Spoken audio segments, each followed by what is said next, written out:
special motion for the removal from office by impeachment of His Excellency Rigathi Gachagua, the Deputy President of the Republic of Kenya. Honorable Speaker, in opening, I would like to thank the Honorable Mutuse for the courage and valor in tabling and moving this motion. Honorable Speaker, in his address yesterday, the Deputy President called Parliament and this National Assembly a theater of the absurd, a house of ridicule, a house which processes trash. That's what he said about this Parliament. Honorable Speaker, just like the Deputy President, I'm a student of literature, having been taught by the late Wasamwere and the late Professor Imbuga.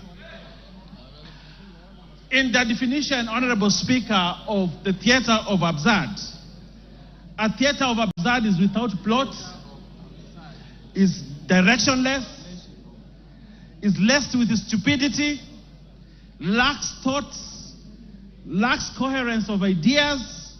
It is irrational and logical. If you have read the book by Samuel Beckett, you will know that in that book called Waiting for Godot, that he actually said, this Parliament is as good as that literature. Honorable Speaker, I sit in this Parliament and many of you do that. Members, are we a theater of absurd? Members, are we directionless? Members, are we stupid? That's what the Deputy President characterized this Parliament, that we are stupid, we are directionless, and we are people who are very useless to this country. Honorable Speaker, a person of the stature of a Deputy President who can say such things about this chamber does not deserve to continue to become the Deputy President of the Republic. Honorable Speaker, what is the theater of absurd, Honorable Speaker, is when the Deputy President demands that for the 8 million votes, from Mount Kenya, he should be paid 2,000 shillings, translating to 16 billion shillings, so that he can bring peace to this country. Honorable Speaker, that is the theater of absurd. That is the theater of absurd, Honorable Speaker. Honorable Speaker, the Honorable Rigathi Gachagua has committed impeachable offenses as provided in Article 151 and 2. He has grossly violated the Constitution and has committed crimes under national and international law, as has been ably demonstrated by the mover of the motion. Honorable Speaker, looking at the evidence provided by the mover of the motion, Honorable Speaker, that is enough to impeach the Deputy President, and he must stand impeached by the end of the day today. Honorable Speaker, Article 131E of the Constitution says the President is a symbol of national unity. Read together with Article 147(1), that the Deputy President is the principal assistant of the President and shall deputize the President in the execution of the functions of the Presidency. Honorable Speaker, for this to happen, there must be harmony at the top, in spite of how they were elected to office. His shareholding utterances, and we saw the utterances on the TV here, as demonstrated by the mover, on the shareholding. This ensures that there's no harmony at the presidency. But what the Deputy President wants to do is to balkanize this country. Balkanize the country where, like in George Orwell's Animal Farm, there are other people who are more equal than others. And as a Parliament, we must refuse to buy into the theory of the Deputy President, Honorable Speaker. Honorable Speaker, the Deputy President has taken himself and wants to be a tribal king of the Murima, ready to break the country, sow seeds of disunity for his own political gain. And this chamber, today, by the end of the day, we must have no Deputy President who wants to balkanize this country. Honorable Speaker, The office of the Deputy President is a high office, as established under Article 130. The authority of his office must be exercised within the provisions of Article 10(2), which anchors this principle of national unity as core. The holder of this office must exercise this article at the highest level ever. Honorable Speaker, as Deputy President, he must be beyond reproach. Like Caesar's wife, Honorable Speaker, like Caesar's wife, he must be above any form of suspicion. Any form of suspicion, beyond reproach.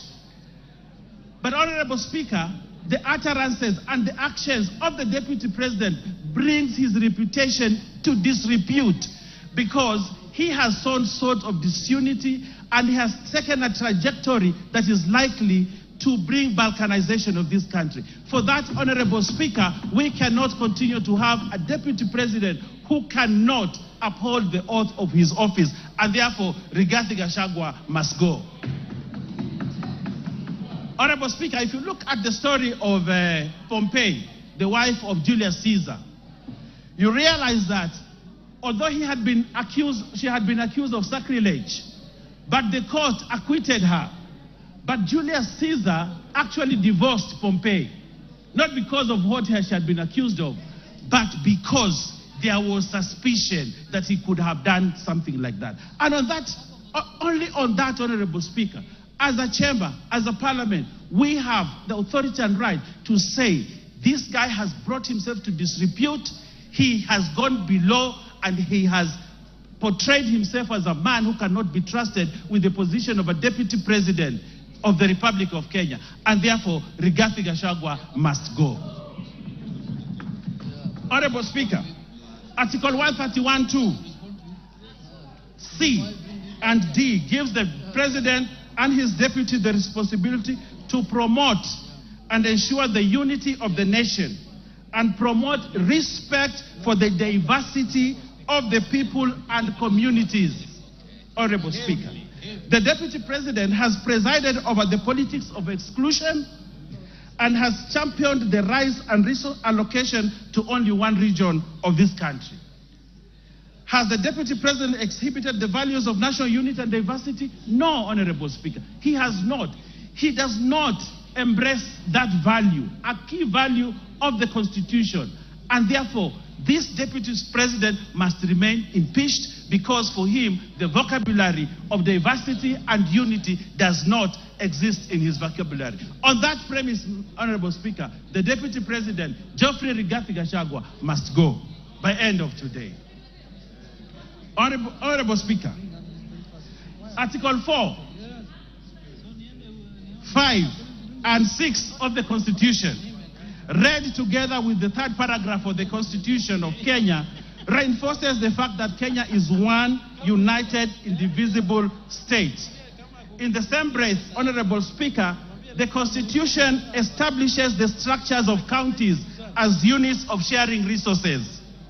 However, the Deputy President has established an unlawful and constitutional structure of the country as a structure of sharing national resources, where we have now a new structure of shareholders and non-shareholders.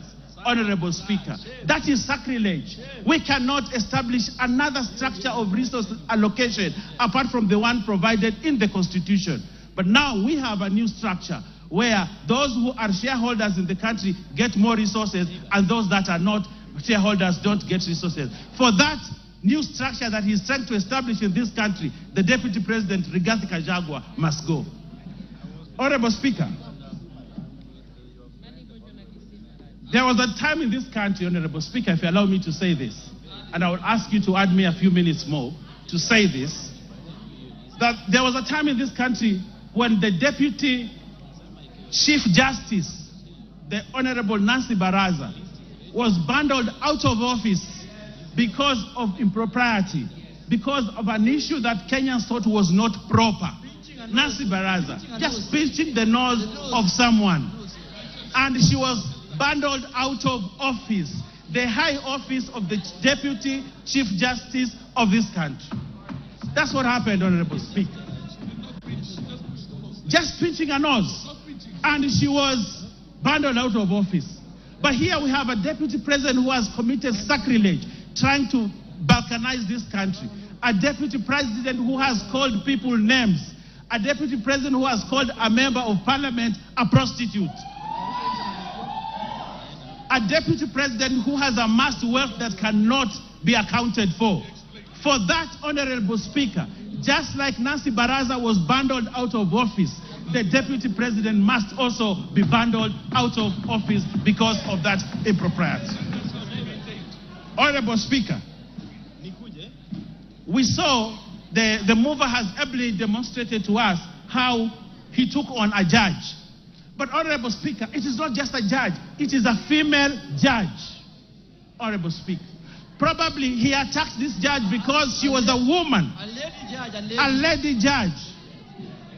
Where is the place of women judges or women in this country if we have a deputy president who has no respect for other female or lady leaders in this country? Honorable Speaker, for the abuse on a woman judge, a lady judge, the deputy president must go. Honorable Speaker, I know my time is running out, but I want to say this in closing. Honorable Speaker, I want to say this. When you ever face an impeachment motion, Honorable Speaker, you'd rather have a rich dead brother who you can shield yourself with. We saw what the deputy president tried to do yesterday. But I want to tell him that Kenyans are clever and they read through what he wanted to do yesterday. And they will not buy it. It does not sell. It won't be bought. We know who he is. We know. Give him 1 minute. Finish up. Finish up. He's my friend. Yes, Honorable Speaker. We know what he tried to do yesterday, but we can't buy it, Honorable Speaker, and therefore, Gachagua must stand impeached at the end of the day. Honorable Speaker, we are in this boat together. We have one character in this boat called Kenya who is trying to rock it from within. He's trying to break this country. In that event, Honorable Speaker, we have a duty, if we're in that boat, to remove this one person from this boat and toss him into the high seas so that everybody is safe. And that is the duty that we must do today. And I want to convince even those that still have doubts of whether this guy should continue. I want to convince them we are safer as Kenya without Gachagua as deputy president of this country. We are safer as a country. The northeastern region is safer. The coast is safer. The Nyanza is safer. And all parts of Kenya are safer. Honorable Speaker, and Kenya is safer without Gachagua as deputy president. Mr. Speaker, we do not want Gachagua to resign.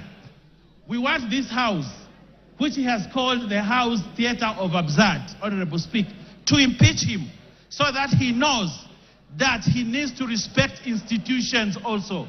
Lack of respect of institutions, Honorable Speaker, is sacrilegious for the person of the stature of a deputy president. For that, Honorable Speaker, for not respecting this parliament and the Senate must impeach one Geoffrey Gachagua tonight, and we send him home so that he knows his place in this country. For those many remarks, I second, Honorable Speaker, and ask other members to support this question. I thank you, Honorable Speaker. Order, honorable members on their feet, take your seats. Members on their feet, take your seats. Order, members on their feet. Ruth Odinga, take your seat. Order, honorable members.